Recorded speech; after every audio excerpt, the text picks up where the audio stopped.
दोस्तों, हम फिर हाजिर हुए हैं एक नए टॉपिक के साथ। बहुत सारे हमारे कस्टमर भाइयों की कंप्लेंट आती है कि हमारा एसी लाइट बहुत खा रहा है या बहुत लाइट ले रहा है। क्या करें, कैसे क्या? तो ऐसी कंडीशन में आप लोग सबसे पहले अपने एसी को देखिए कि उसमें डस्टिंग कितनी है। अगर आपका स्प्लिट एसी है और आउटडोर के कंडेंसर पे जैसे इसमें मिट्टी दिख रही थी, इस तरीके की डस्ट दिख रही है, तो ये समझ जाना चाहिए मेन प्रॉब्लम सर्विस की है।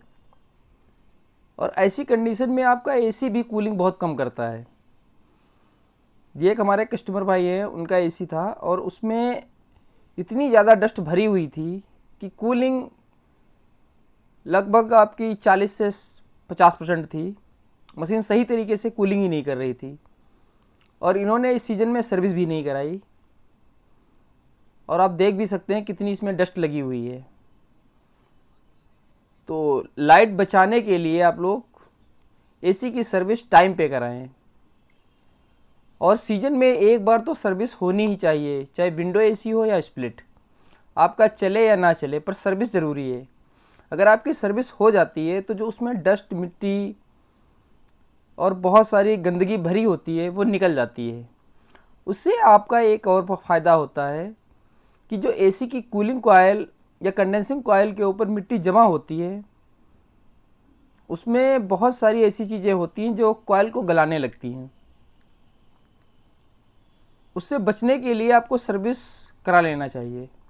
और सबसे बड़ी बात, अगर आपका एसी चल रहा है तो ये नहीं समझना चाहिए कि एसी चल रहा है तो सर्विस नहीं कराई चलता रहेगा। एसी तो चलता रहेगा, पर हो सकता है कि आप 400-500 चक्कर में 4-5 हज़ार रुपये का बिल बना लें। क्योंकि अगर आपका एसी ओवर हीटिंग करेगा, कंडेंसर से प्रॉपर हवा निकल नहीं पाएगी, तो कभी कभी तो ऐसी सिचुएशन आ जाती है कि आपका गैस ना निकल पाने की वजह से आपके एसी, जो इन्वर्टर एसी है, उनमें जो पीसीबी लगा होता है वही उड़ जाता है। अगर आपका नॉर्मल एसी है तो उसमें सबसे बड़ी प्रॉब्लम आती है कैपेसिटर की। ओवर हीटिंग की वजह से आपका कैपेसिटर ही ख़राब हो जाता है। और ये 70% एसी जो सापट के अंदर लगाए जाते हैं, स्प्लिट एसी, उनमें सबसे ज़्यादा प्रॉब्लम यही आती है कि उनको प्रॉपर हवा नहीं मिलती है, या कि उनके कंप्रेसर के टर्मिनल जल जाएंगे, या उनका कैपेसिटर ख़राब हो जाएगा, या तार और हीटअप होके जल जाएगी। लाइट अगर आपको बचानी है तो टाइम पे सर्विस करानी है। बहुत सारे ऐसे कस्टमर भाई हमारे ऐसे होते हैं कि सर्विस कराने से क्या होता है। ऐसा कुछ नहीं।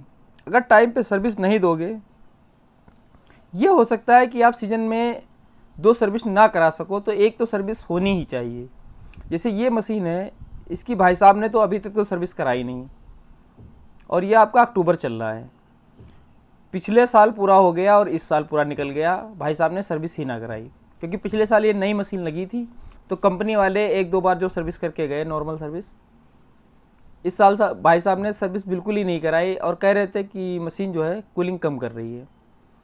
तो ऐसी जब पोजीशन होती है तो कभी कभी टेक्नीशियन आता है, वो देख लेता है और कहता है कि सर आपकी गैस से निकल गई है, गैस डालनी पड़ेगी, और वो सर्विस करके आपसे 3,000-4,000 रुपये ले लेता है। तो टाइम पे सर्विस कराएं, बिजली के साथ साथ अपना भी बिल बचाएं।